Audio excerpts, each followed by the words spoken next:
Hey, welcome to It's Okay, Habibi. Today, Noel and I are reflecting on what shapes us. We talk about Eid and Christmas traditions.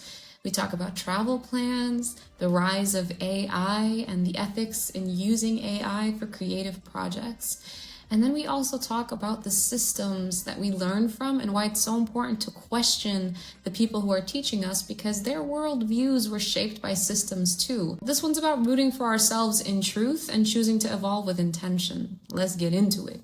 Wait, We're not. we're not matching. Okay, I guess this is week nine, episode nine. Nine, yes. Episode nine. So we missed 1 week because I was having life issues, and that happens. Thank you, Noel, for letting us skip a week so I can be human. Of course. I was thinking though, since I'm going to be in probably like Egypt and Lebanon end of the month, if we're gonna be able to record from there, because that would still be cool with me to figure it out, but we'll have to figure that out. We have to think about it so that we're not skipping 2 weeks, so that we're gonna be out for 2 weeks. So we'll Yeah, see. and I'm down to wake up really early or stay on really late, depending on the time difference. Like we can figure it out where it's convenient for you, where it's not interrupting a day you should be out and about. Yeah, I should be fine. It's only like one day a week. It's like 1 hour. Um, we'll This figure it is out. Yeah. But I think it'll be exciting to get live updates about your trip, especially right now. Yes. So how are you doing? Good. Well, not good. That's a damn lie. Better, alhamdulillah. I think like the situation that I'm dealing with, those like couple of days in Jersey with family away from the problem was really helpful, like super helpful, regenerating. And I think sometimes like I forget who I am. Like I forget, not just like I forget who the hell I am, like I'm Amel, May's daughter, like not just that, but like who's connected to me, what my friends are, like Mm, who fortifies me, who knows me.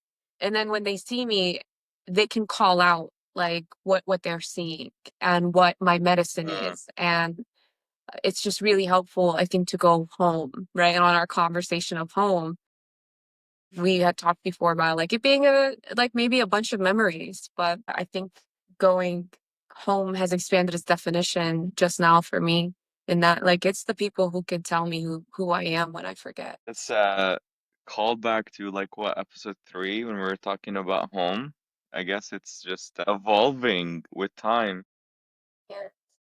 And our like previously recorded, not released home episodes that we'll probably put on Yeah. Patreon for subscribers only, just to pre-plug that. Yes. Yeah. Sorry, what were Yes. you gonna say Yes. though? No, I would say, well, first, Eid Mubarak, because I know it was just Ramadan this past Allah barik. weekend. How was Yes. that? It was Did beautiful. It you? was so beautiful. I got to see family. You know how like okay, so the best thing about Eid growing up is the money, right? So, for those who don't know, what happens is usually the uncles are responsible for like the men in the family will visit each sister's house or something, or they'll all gather at like the patriarch's house, and then all the men in the family will hand out money to all the children. And that's our Christmas, right? You know that. And so that was the best part, I think, of Eid growing up and like the routine of going to the mosque and all the little festivals. And obviously, I hadn't done that in so long, or had like a Eid that I cared about. As you know, I was like pulled away and then pulled back in as a result of October 7th. And it was beautiful. And I watched like my brothers in my family, the women all give money too. I guess because we don't have like as much men anymore, but like the women step up. Not me. I did not hand out not $1. And I like feel really bad about that. But anyway, it was really nice like watching the kids get money, even if they didn't understand what the hell was happening. And then just being with family and again being in Jersey, like it was just nice. Alhamdulillah. Yeah, I loved it. How's your week So, without me? well, hold on. First, what is age range for kids? Because I always see like videos of like Muslims like making those jokes. It was like, I'm still a kid, and they're like in their 30s or whatever, because they're just like trying to get money out of their parents. But like, what is it usually? Like, do you have like a Noel, that's a cutoff great age? question. My sister is like a little bit. She was kind of like she raised us, right? That sister. She walked up to me with $100 bill, and I had that moment where I was like, "Do I adult right now, or do I accept these blessings?" And I definitely was just like, "I'm not gonna fight this." And I was just like, "Thanks so much. I got my ID yet." I like leaned in Good. for being a child, but like nobody else in my family gave me money, right? So I think it depends on the family. I have a feeling like I have a feeling so if I had to be outside of my family thinking about it, I would think once you're past like 20, like you should no longer receive money. But I really just think it depends on the elders in your family. If they got money, like they should be giving it out to you forever because they're always going to be that much older than you. So There you go. That's a that's perfect. my, I need hack, right? What do you think? That's interesting. Well, because for Christmas, well, Christmas in Lebanon is different than Christmas in the US. Christmas in Lebanon, we do the same, either just like get gifts or money for kids, but it's usually like kids. Like we're talking about like up to like maybe 14, 15 if we're pushing it. Like, but that's like kind of like that's it. Like after that, you're an adult, like you're on your own. But then like coming to the US, it's just like everybody just gives gifts to everybody on Christmas. So it turned into like we gotta be on a budget. Like that's a lot of spending. Like I cannot afford giving every single person in the family gifts for everything. So that's where like people start getting creative with like, I mean, you've been in last Christmas at our place and it was like, let's do white elephant. So it's like have a budget, keep it simple, and like everybody would like gift each other and whatnot. Remember when I So cheated on yeah. White Elephant because I didn't want your mom to pick the bad shirt? You looked so mad at me. I was like, "That's my mama. Like, I'm not gonna let her pick a So Scarface T-shirt." it's but that's the fun of White Elephant is that you want some people to get screwed and other people to just like get something like it was fun. So it's just like you never know what you're gonna get. Uh, But Yes, anyway, I agree. dude, But if I two could go years back, I would still ago, do it again. 2 years ago, my cousin did the same thing and he cheated and he gave my mom like the gift that they bought, which was like a good one. It was like a belt or something, but it was like something like they knew like she would like. And I was like really upset about it. I was like, this is never happening again. Like I want it to be like just fair for everyone. But yeah. So that's interesting. Did you guys have any like specific dishes or like dessert or anything that you do around Eid? Like ma'mul, I think is one or not really? I think you're right on that, but my family just gets kanafa for dessert, Okay. for the sweets. My brother will always like, so we had it at his house. He's now like the patriarch, I think, of the family because my mom and dad are gone. My uncle, who was the patriarch, is gone, and his wife. So it's like a lot of just like that's I hate when it chooses to thumbs up. That was so rude. Yeah, so a lot of mother and fathers in our family are gone, Allah yarhamhum. So my brother is now the patriarch, which is kind of cool to see how I know I'm side noting, but it's like I really admire watching him in this role. I think he does it so well. And like growing up and like even into adulthood, like we had a lot of issues. Like we had a lot of our issues, especially in like grieving our mom and how we all handled that. But I think now I'm at a stage where like I watch him with his like children. I watch how he takes care of the family and like he looks like such an inspirational person, even from professional to family mode. Like I'm just so proud of him. Uh, and that feels nice. That feels nice. Like it's interesting because I'm still mad about all the things that like I've ever been mad about, but the pride and the I don't know, the relief I think of where his life is from, where it could have been or where it started, I think is still just too beautiful to ignore. So all that was to say, he hosts and everybody comes over to his house and he will order from this restaurant. I don't even know which restaurant, but he'll order mensaf for all of us. Mm. Yeah. So he orders mensaf and then, shu'af and all the like whatever, all the stuff from the restaurant. So we get Abu Ras from Patterson. It's called Abu Ras. And then he also picks up mensaf. And then from Basha Sweets, we get knafa. Just shouting out all these places in Patterson. There you go. I actually have never had mansaf and it always look and sounds delicious, but I'm a little not sensitive, but as I got older, I got pickier with like the level of fat in food. So sometimes I get like nervous with like the big size of like meat, like is it lamb or beef? Like is it gonna be like too fatty, too greasy? Because it's just like not like my flavor, you know, and texture like just change with time. Like even my grandma now in Lebanon, she's making lahm bajin. Do you know the lahm bajin? Just like the pies that have like the meat in it that you bake. And then she's like, I promise I'm gonna make it with the less fat possible. And then like it's like, oh, okay, okay, thank you. But yeah, that's why like I always see them and stuff and it looks really good. But like the meat because it has like a little brown and white, and I'm like, is there fat? Like I don't know if like I'm gonna so I get nervous about it a little bit. Wait, is mensaf like Palestinian dish primarily?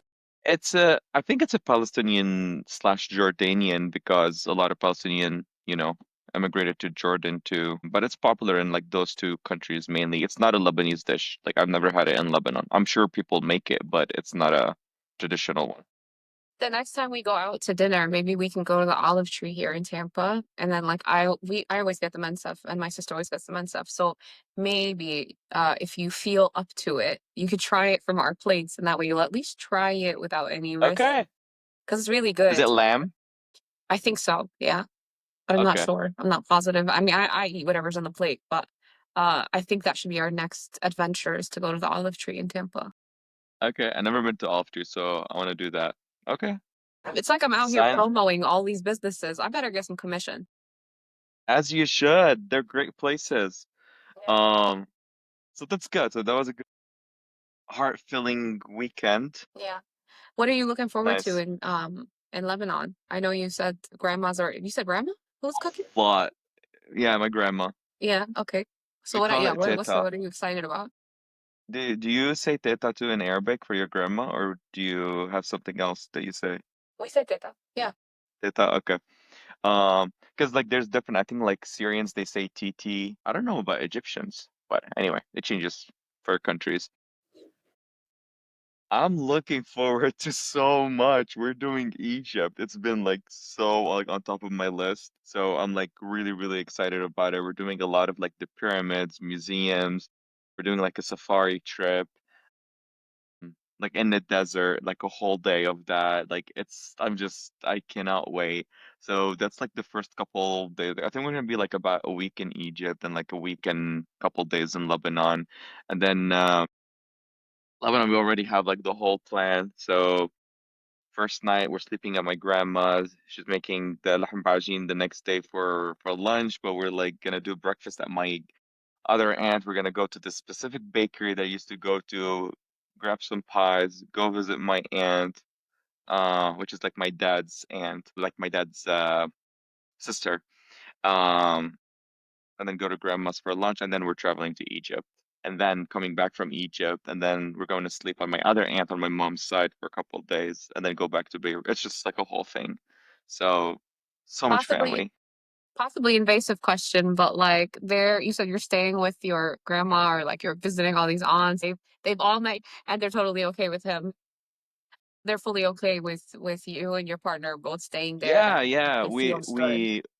We did go 2 years ago. I mean, my whole family, it took them a while to wrap their hand around it, but like now everybody's just like they get it, they understand what's going on. Actually, my grandma was just visiting, like she came here, she spent 2 weeks with us on Christmas, with my other aunt that we're sleeping at.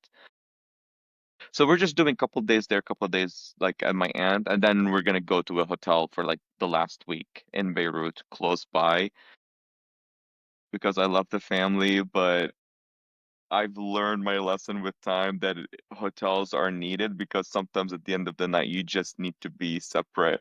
I don't know if I sent you that video, but I've seen like Instagram videos where like you're so used to like being in like the US where like it's so calm, like you don't talk to anyone if you don't want to, and you go back and it's just like "Ah, everything's happening and you're just like, I just need a break right now. Like, what is going on?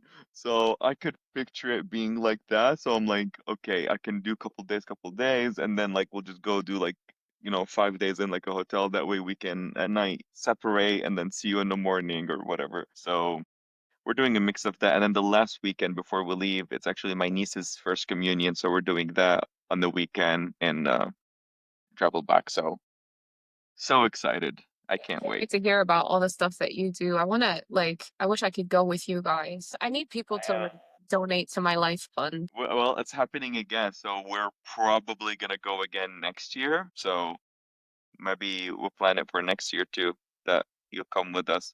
So next year we're thinking about doing Jordan and Lebanon, and we're going there because my friend's wedding is happening again. So that's what we try to do now. Like we're there for like an occasion, and like might as well just do a country nearby since we're already traveled over there. So that's what we're Yeah. thinking. Okay. I think maybe if I'm planning from now, especially with you being the one to help me budget, then it can happen. Yes. Worst case scenario, I start a GoFundMe and like our podcast is like super popular and everybody chips in $5 and I get to go. Here you go. Here you go. Go fund Amal's trip to Jordan and Lebanon. Yeah.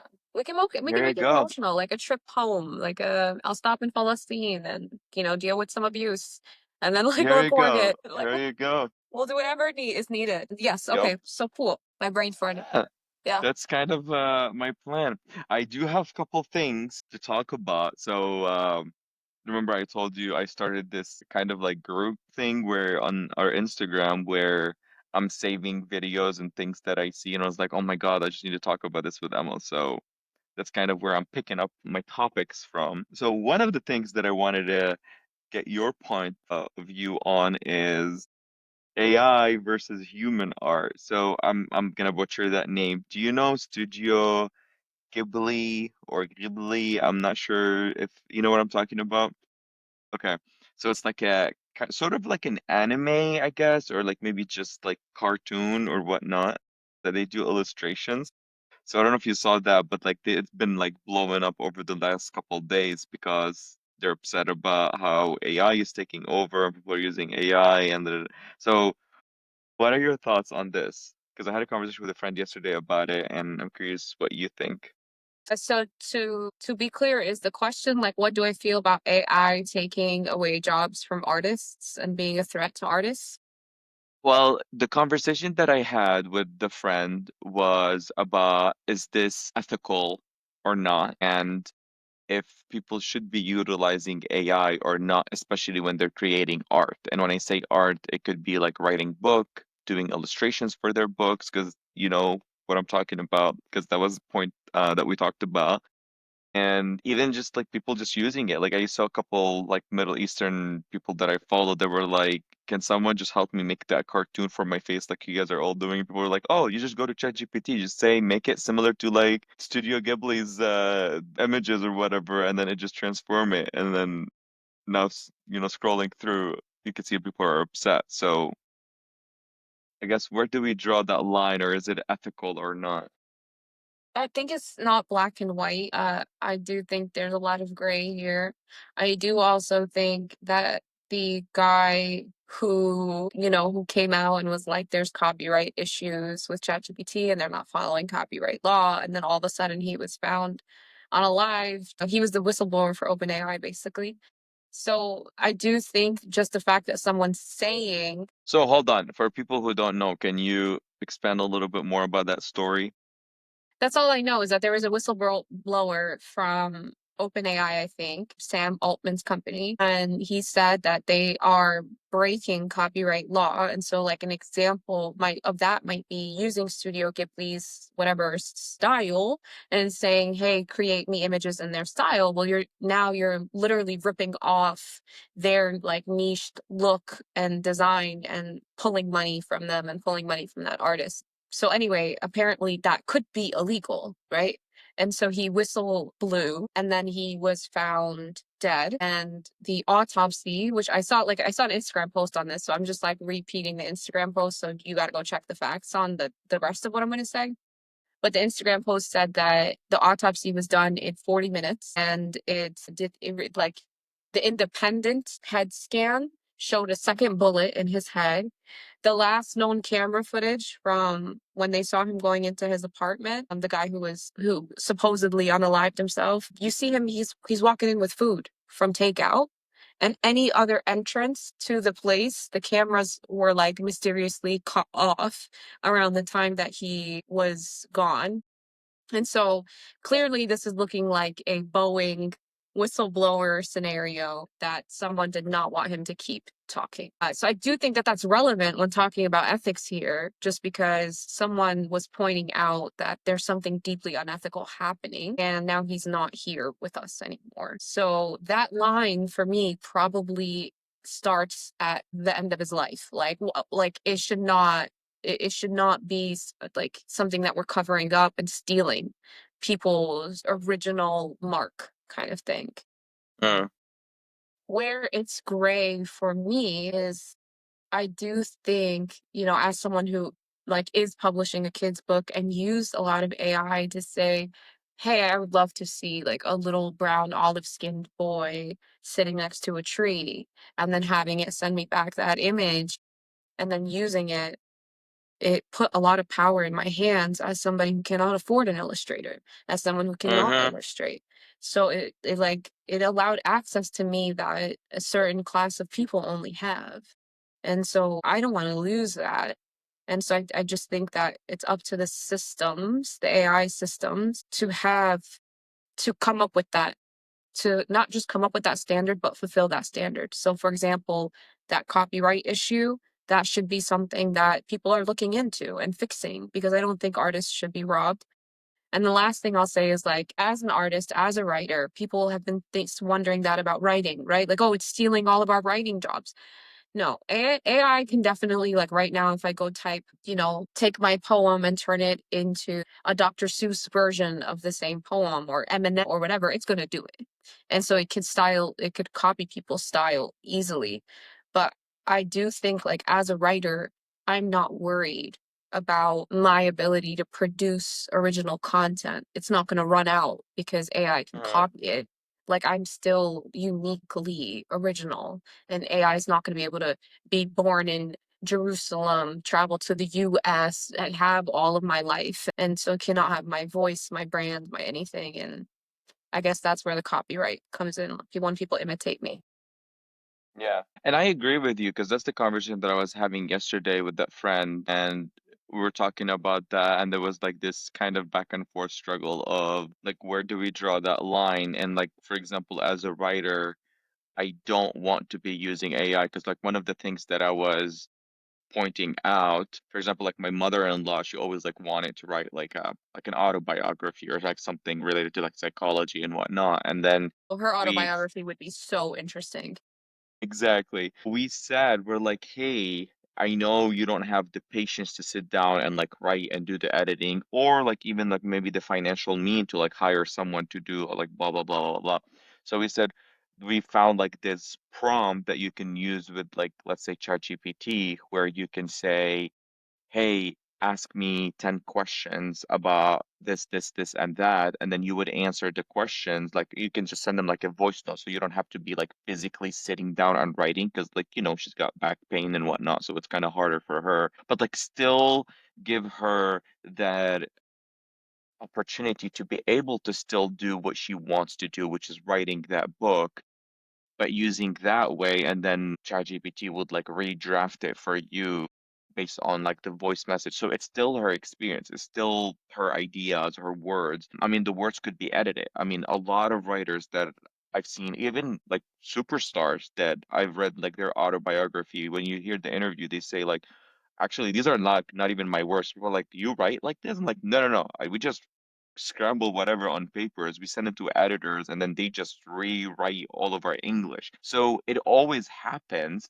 It's just instead of going through an editor, now you have a tool. How is that any different than telling someone that you're using a computer versus using a paper, now you're doing it faster. Like I think it's like throughout history, every time something new that came up with technology, everybody like pushed back and like ethical, not ethical, traditional, not traditional. But for me, I just feel like if it helps create more and help gives people that are not higher income, Right. um the opportunity to be able to produce versus in the past it was just like if you have money, if you're a superstar, if you're this or that, like you need to have the money or you go get a credit, put that book together, and hopefully it will succeed enough. Otherwise, like you're just gonna be broke for the rest of your life. Um, I'm all about it. I'm like encouraging everyone to use ChatGPT, use AI, like just go for it, everything. But yeah, I just thought that was interesting, and I know you have a high moral standards, so it was important for me to hear your point of view on that.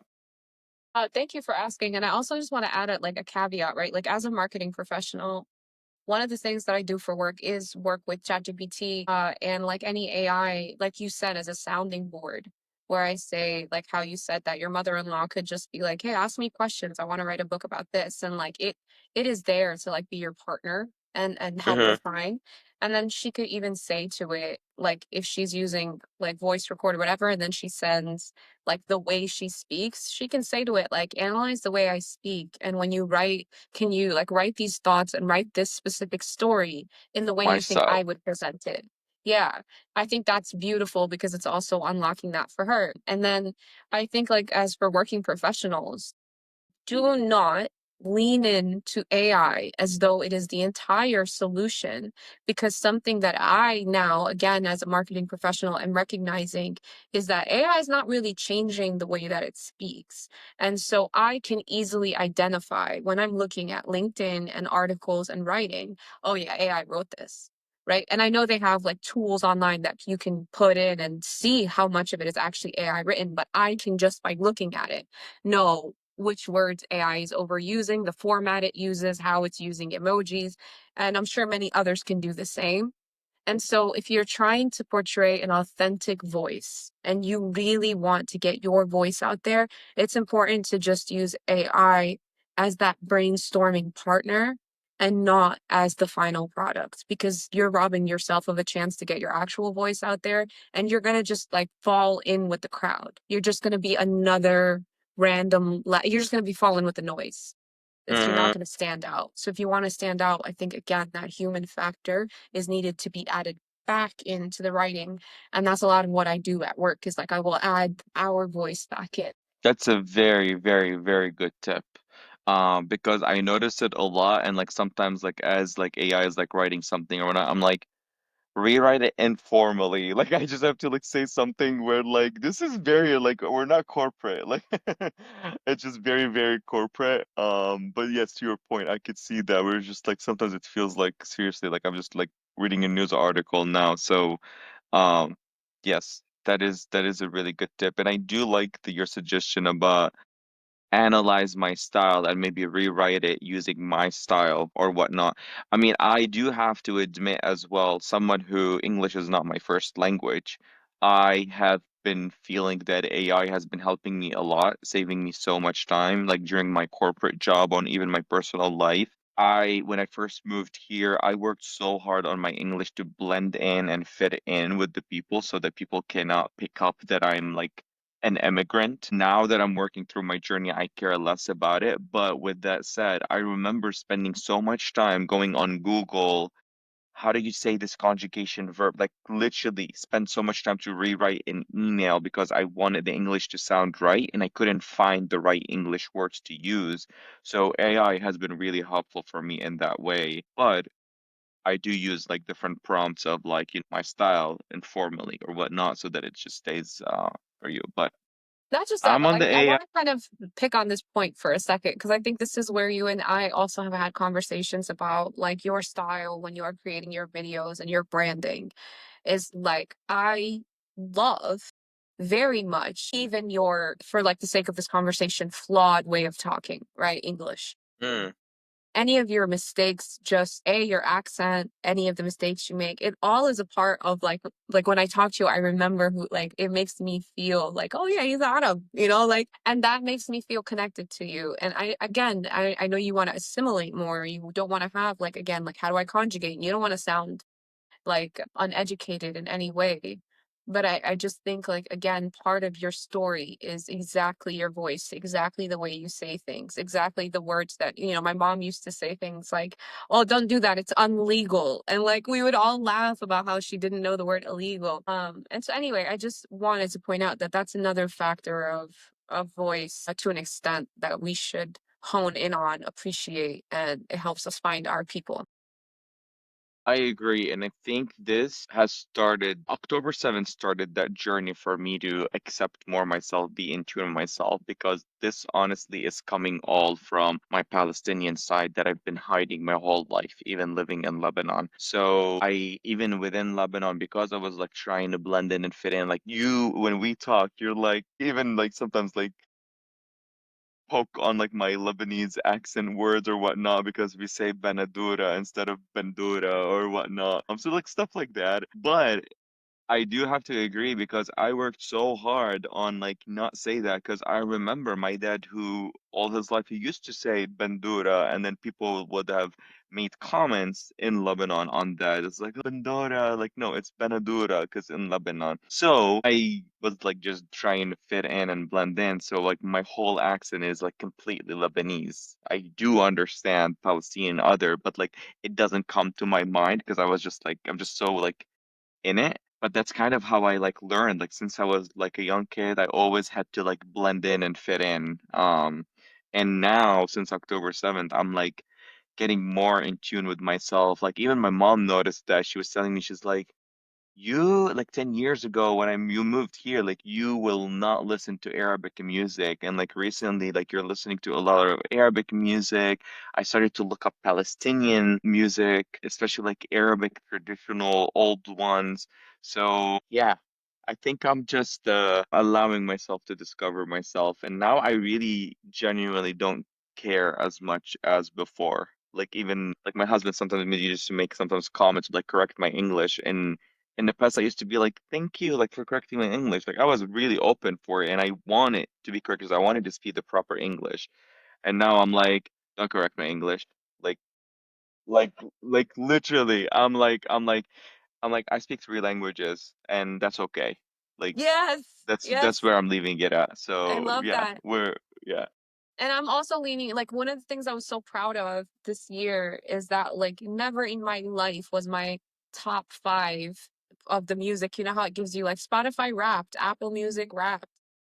I never imagined in my life my top five, one of them would be Fairuz. And I Uh, was just like, this year it was Fairuz, and I was like, yes, uh, those. It felt like I earned a stamp of like approval because you actually have to listen. Like it has to be a thing that you're actually doing for it to show up in the report. Same, like the folkloric music and listening to like how important it is and what the lyrics are. Even like I took like music lessons, not music, voice lessons for 2 years, and it wasn't until like a year and a half in that I realized I was being taught like sound and voice from the Western perspective. And he was like, oh yeah, I'm teaching you like Western methods. And he's like, for example, like I can't help you access the half and quarter notes that like, let's say like Indian music has all of those different notes, and Arab we have different. So the teacher, although he was amazing, wasn't going to be able to get me to where my ancestry could take me because he doesn't 100%. know how to access my voice. And it's crazy. That's just something I didn't even know. Yeah. Yeah, my cousin actually, she's a music like industry major, and that's one of the things that she taught me is in Arabic we have the quarter notes, and English or any Western music, like the lowest you can go is like half a note. And that's why like when you hear them sing, they're like, oh. But then like the Arabic is like it's just like quarter, quarter, quarter, like so many, yeah. And I was like, You did that what? so Like that is well. Do very you impressive. sing? Yeah, no, I don't. You don't want to hear me sing. I do. I would It's love to hear you horrible. sing. You It's did that hor well. It was like to It's the horrible. perfect whatever it's called. I know the tune, not my voice. But I yeah, I thought that was really interesting how it's so much harder to even sing like the Arabic songs that we sing because you're tapping into even a lower tune. I'm not a music in person, so don't come at me, but I'm just saying that's what I learned. Wait, you know what else he told me that I found crazy? We're gonna need to research this because I'm sure I'm paraphrasing it wrong. But he said that like it was so important, like, the men in again in these like Western history of music, they needed to get to the higher pitched tone or something like that. And so in order to do so, they were like chopping off their penises so that they could achieve reaching a certain note that they couldn't before. And like this is taught in their like there were like music history classes, and I was like, these people are literally fucking psychotic. Like these are the people who colonized the world, and this is what we have. Now I understand the world that we live in. Well, to be able to sing to a certain note that I feel like our people can reach by just standing there. I'm sounding really ethnocentric right now, so I'm gonna stop. I'm gonna stop because I don't want to sound like that. But it is true. I mean, there is something about that. I would say I always looked at the Western as the more civilized. Um, And another interesting, I was talking to a family member about that, and then she was having a conversation with her coworkers, and then they were saying how like everything that is happening in the US right now, and then she was like, I have a question for you because they're saying like this is how good, like this is how we're gonna make America great again. And she made a comment, she's like, I have a question for you, like weren't you perceiving us like in the Middle East that we're like third world countries? And literally what you guys are promoting, the reason why I left the Middle East to come like for more opportunities here is because in the Middle East, religion and culture was so embedded with like legal and like government together. And that is why it was so hard to draw that line because everybody's just going back to their religion and saying, based on my religion, that's how the whole country should be run. So there was no real democracy happening. And if you want to go back to do that here, then you're gonna become a third world country. Like, because this is what actually starts triggering the people inside and then start driving conversations and laws and whatnot. So I don't know how I got into here, but you saying that it just reminded me of that conversation is that you always wanted to come here because this was like more progressed and whatnot. And now I'm like, actually, we're trying to go back now over here. Yeah, no, and I think that's important to note because that's part of the reason this whole country was founded, like the separation of church and state, right? They wanted to escape their country because it was too conflated, and then we come here, but then we continue to do things like, like in God we trust on dollar bills, and like there is like there all these other examples that I'm not naming right now of how religion is deeply embedded into the way we run our country. And so I think it's just another example of America's marketing being so good to the rest of the world. And I just want to touch on like on third world country. Not that's not that they're third world because they don't know better or they're not as civilized or they didn't have what America has. It's that they are underdeveloped or robbed of their resources by the West, right? So like thinking of all the countries like Congo, for example, having like the most cobalt in the world or whatever resource that it has, but it's not benefiting from its land's resources because it's being extracted and stolen. They're sending in third-party militias all over Africa, and they're doing the same. They do the same thing all over the global South, and then they teach young American children that these are third world countries as if they just happen to be third world countries. No, you went in there, you robbed them, you exploited them, and you made sure that there are systems in place that their governments can't stand. And when they have a leader that can do good for the people, y'all assassinate that person. So I just wanted to, I was triggered by, I'm always triggered by the word third world because I'm like, I mean, it is perspective. I don't know who came up with it or why. I think we're just got so used to use it, and that's how I used it. But I do agree with you because what is it? First world countries and third world countries. You know what I mean? What is it? What is it based on money? Is it security? Is it governmental? Because there's a lot of like I feel over here in the US, we have lost a lot of like the being in touch with nature and like the earth and the ground that we step on. Well, that is really deeply engraved in like our countries over there. However, over there you might not have like the legal protections or like the laws in place to protect you legally in certain situations or maybe financial security that you get here. So who says this is better than the other? I want to actually look up like what constitutes first world. I just always assumed it was like the more again developed like infrastructure, railways, Wi-Fi, like kind of thing where like we are advanced in just not the resources we have, but like the lifestyle we're able to live. But that's a great question. Are you looking it up right now? I see your face. Yes. Okay, you look that up. Actually, speaking of that, I'm looking it up. Well, I just looked it up. So it originated during the Cold War, 1947 to 1991, and originally referred to nations that were not aligned with either the Western Bloc, so the NATO, and allies, the First World, or the Eastern Bloc, Soviet Union, and its allies, the Second World. So it was like you just have to be part of these two, and if you're not, then you're Third World. Um, Sick. and income levels, I guess that's another part of it. These are the criterias: human development, which is like life expectancy, education level, and per capita income. Mm. And the other one is just basically the global south versus the global north, where you're located on the earth. Amazing. Which makes sense because also I saw a post the other day that was about like, oh, forget it. I forgot what it was, but it was something about the countries that are like got classified as, I don't know if it was third world or something else in the last like 20 years, and it was all the countries on America's like hit list.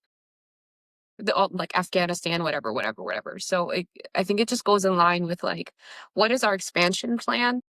What is the marketing plan we have to have around like making them the enemy? What is it we want from there? How do we convince young men and women to sign up for the army to go get it for us? And then how do we keep our people like with their heads down so that they're not paying attention or that they don't care? And here we are. Speaking of going there, exploiting and all of that, I saw this video about like 2 weeks ago that was extremely emotional of a veteran in the US Army. I think it was like on a podcast or like being interviewed, and he was like sharing his experience, and he said that he went to, I can't remember if it was like Iraq or one of the wars that he was sent to. He did not know why that mission was happening or the purpose or whatever. It was just like you just go because you've been told like this is what you need to do. And he said that he remembers being in that room of the person that he killed. Oh, I saw this one. Yes. Did you? Mm. Okay. No, but carry on for the people who didn't see it. And correct me if I missed a detail, but he said he was in a room and he remembers the reason why he shot that person is because that person got scared and went to pick up his gun. And then he's like, now come back to think about it. Literally, I forced myself to go into that person's house to scare them. That's the least they can do is for them to be scared and like automatically protect themselves by go get the gun. And then what did I do? I ended up shooting them because that was the mission that I was given. In front of And his he wife. was saying, yes, in front of his wife. And he was saying how now going back to reflect on it is he thinks about this guy could have been someone that he would have been maybe run into in like a cafe in Paris and they would be like sitting down having a conversation. But he was just in a situation where you were given a mission, you just went and killed an innocent person because you were told you need to be in this house for whatever reason. Like the mission wasn't to kill him, but at the moment he killed him because the guy was going to defend himself. But I think the most important thing that I'm taking from that is like, as a soldier, he did his job. As an American patriot, he did what he was supposed to do. He thought he was defending his country, and then he went into whatever, and the people in charge of him were like, this is how you protect our people. And then he went and did that, assuming those were all of his intentions, right? And assuming that that's most of the people in like the military services, they just want to protect home. But the people you're getting your instructions from, your orders from, and your quote unquote truth from is the thing we have to worry about. And an example of this that has nothing to do with the military is like, you know how like Mahmoud Khalid was taken by ICE or whatever, and was here on a student visa. He's now has a legal green card, or whatever. He's married to a citizen, whatever the case is. They took him and they said because he was protesting, he's a Hamas sympathizer, whatever. And at I think it was Rutgers Law School or a law school, they created a case synopsis for their law students to figure out how to handle Mahmoud Khalil's case. That was the prompt. And the information, have you seen this? No. The information that was given to the students was like stuff along the, I'm paraphrasing here, but like it was like Mahmoud celebrated on October 7th. Mahmoud said Hamas is within their right to do whatever they want. Mahmoud, like they should have just said Mahmoud is a terrorist, and like flat out. And then they were like, so what would you do with Mahmoud? And this is how they're teaching law students. So applying that same logic to like anything, like the lawyers that come out that become the judges, the military people who are just trying to protect home that go and now start shooting people in their homes in front of their wives, and then the educators that are in charge of our students in general, what they're allowed to teach and what they think about what they're teaching about American history. I can go on for days. Or even counseling. Actually, my friend just became, I told you, I just watched her get her PhD last week, and her whole dissertation was about like BIPOC communities and the type of leadership that they have when going into the counseling industry or counseling field. Like, what are the gaps, and how does that affect not only like their trajectory into becoming faculty members, but then the counseling services, that the mental health literally of our nation. If you are taught everything from one perspective, especially if it's like a Western colonized perspective, you're shaping the next generation of all of our industries with that Uh, perspective, knowingly or unknowingly. And yeah. unknowingly is the worst, which this guy, back to your story, is like circling back. She's like, wait, I never even questioned the order that I was given. I went into this guy's house and killed him. And you have to live for the rest of your life. I mean, it's probably maybe it's easy for some people and it's not for others. I cannot fathom killing someone. That's why I would never be able to put myself in like army or like I cannot. It's just not in me. I do this is off topic, but like I find myself sometimes saying that I would rather be killed than actually make the act of killing. But another time I get too angry, I was like, no, F you. Like, I'm not, you're gonna come and take my house and take that as like, I'm gonna fight for it. But like deep inside, I always, you know how I think, like, I always kind of I was like, oh, that person just have mental health or like was like brainwashed by whoever. That's why he was doing. Compassion. So like, I kind of rationalize people doing things and I'm like, okay, I'll just like, I guess I'll just have them kill me over me killing them.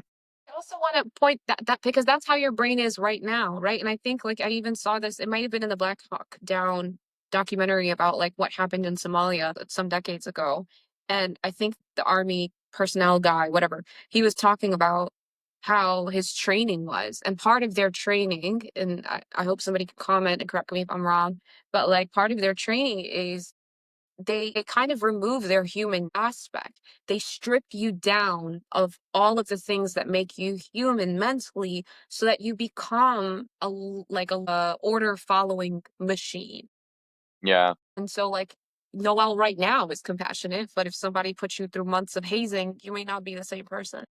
That is very true because I talked to a veteran about that and I said, so you don't ask anything? And he's like, no, like that's literally the goal is that like he used like I forgot what word it was, but it was basically kind of not gaslighting, but like it's like they beat it in your head to like they break you. He said they break you down to where you don't have a say or you don't question. Like that Exactly. is the whole goal of when you join it, and that is a part of it. And I struggle so much with that because I am that person who's like, so what's the plan and why are we doing this and who is the person? I need the whole profile and I'll make a decision if I'm gonna move forward or not. I was like, you would be horrible at But that's the thing. I think that's exactly right. But I think that also means you'd never be the person to sign up for something where you have to follow orders. But like you no, just be like, oh, no, don't sign me to fuck up for that because I have questions. Before you even walk in the that's room, you're gonna be like, why yeah, is the room here? yeah.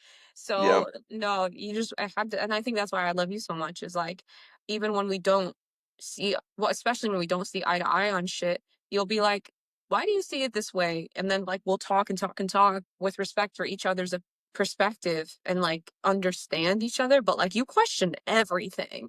And that makes me feel safe around you. Cause I'm like, all right, if I forget to question some shit, he's questioning some shit. So I'm safe here. I do. That's like, I think that is one of the most thing that I was criticized about growing up, especially with like my mom. She used to say like, Noel cannot stop arguing because I always asked why, and then if I don't know why, I can't move forward with whatever you're asking me to do. Like this, I was like really, really young, and my mom was like, "Stop arguing, just stop, just do it because I told you so." And I'm like, "The I told you so is never enough an answer." But the best thing about me is, once I'm convinced, I'm convinced. Like I could have lived my whole life with like one idea about whatever topic it is, and then every day I ask people about it, and then if one day someone shared something, and I was like, that makes sense. Like, I'm not stubborn. Like, on the spot, I'm like, okay, this is what I've we're seen doing that now. firsthand. I have seen you go,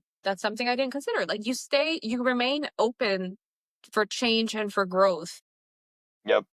But like every opinion you have is not, it is hard earned. You're like, oh no, I know why I feel this way. And until somebody tells me like something different that I didn't know before, I'm gonna feel this way.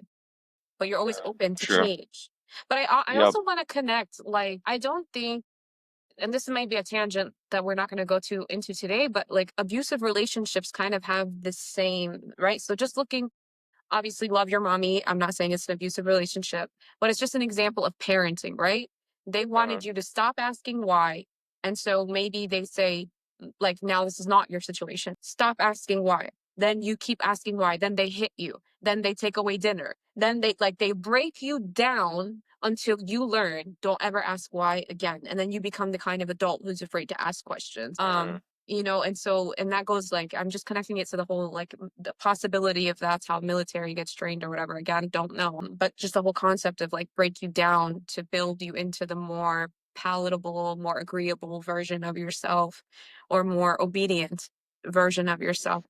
And so then I'm also thinking about like relationships and how like people can groom people in a certain direction of, this is how I want you to behave. This is when I'm going to give you a hard problem. This is when I'm going to praise you. So I wanted to kind of connect that because I think it's easy to look at one situation and be like, oh yeah, these people, they let themselves be broken down and then they don't question shit. And it's like, yeah, but there's also relationships, whether it's friendship, parents, or spouse, Uh-huh.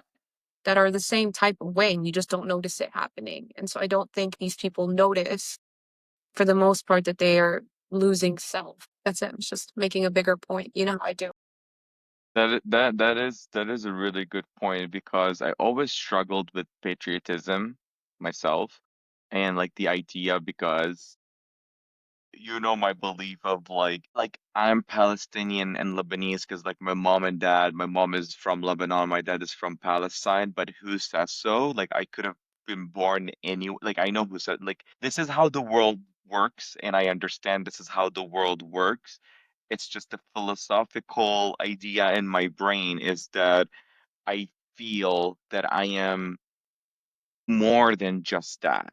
Like, I just want to be human and I could belong anywhere. And I wish the world functioned in a way where you just can be in any place that you want in the world. And as long as you're not hurting anyone, you're doing the right thing or whatever that legal part of whatever that place is, why do we have to make it hard for people to move around and then the chances that that person just was born here and there and like they're just gonna have to live through this or that, it's just always beyond me, and that's where I struggled with patriotism and like you know I totally agree with you. yeah. 1,000,000% like try to get people to go back to, regardless, like, yes, I take up so much pride in being Palestinian American, but like I would rather everybody talk about us like we're the human fucking race. We're one Hmm. race, human, and then like how do we help each other as opposed to put ourselves willingly into boxes that Hmm. limit our imagination, not only our movement, but our actual where our minds can go. It's so sad.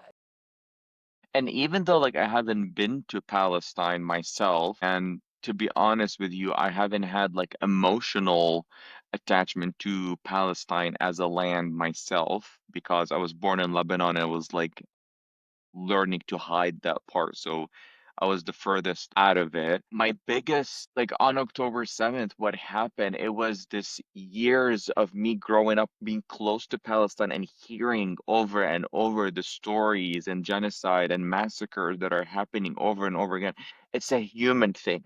Like, I truly don't care what nationality I came from because honestly, I had no nationality before the US. The US is my first. But regardless of that, it's just like as a human, how are you just like sitting there watching other humans just sitting there, seeing them being treated unfairly, and you have nothing to say? Or if you have something to say, you have something to say that they deserve to die. That part. I can Yep. almost understand more so. No, I could definitely understand more so staying quiet for whatever reason you rationalize, right?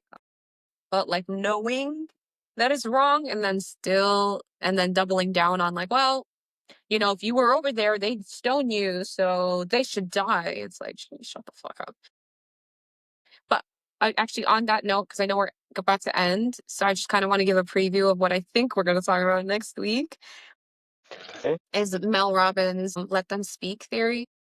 Yes. Not Let Them Speak. Mel Robbins' Let Let them. Them theory. And it's interesting because I was talking to a friend about that this weekend when I was home, and I was like, "Ugh, I don't really like Mel Robbins." And he was like, "Why?" And I was like, "I listened to her first book, the 5 Second Rule, and I watched her. But then after watching all these gurus who talk about self-development and doing the right thing and like really caring about the world and being a good person, and then they don't say shit about genocide, like it was just off-putting to me. I just didn't care about her word anymore." And he's like, "But you don't disagree with her work?" I was like, "I guess I don't, so then That's personal. yeah, I was like, it's Yeah. personal. And he Yep. was like, all right, so, but anyways, I did download the book called Let Them, based on like, I guess also the conversation that we started offline. So I'm really excited to get into Let Them and like what that might look like in our specific lives, or how that applies even to like the things we talk about with being angry about people who don't speak up, right? Like, what is that? How do these things apply to us? So I hope we talk about that next week, unless something more interesting comes up, which you never know. We'll add it to the list as the first thing we start with. Let them. Let them. Yes. And which we'll talk about next week, but it's like let them and let me, because like let them on its own is not enough, because and let me is about what you're gonna do next, because people are gonna be who they are. But let me is like, okay, now let me do this next because I cannot control them. So if you don't get to next week's episode, which you better, I just wanted to make sure you had the let me part. Sounds good. Okay. Anything else before we let people know that it's always gonna be okay?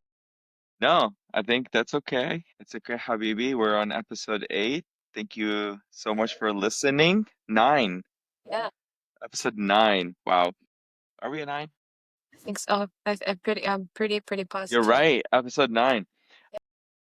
Yes. Yeah, thank you so much for listening. I know we haven't promoted a lot of our episodes yet, I but I promise we already will. see a lot of people like just finding us and just like listening. So that's been amazing. I hope we can start getting like little comments on the videos on Spotify, on YouTube, likes, reviews of the podcast. What do you like? What do you not like?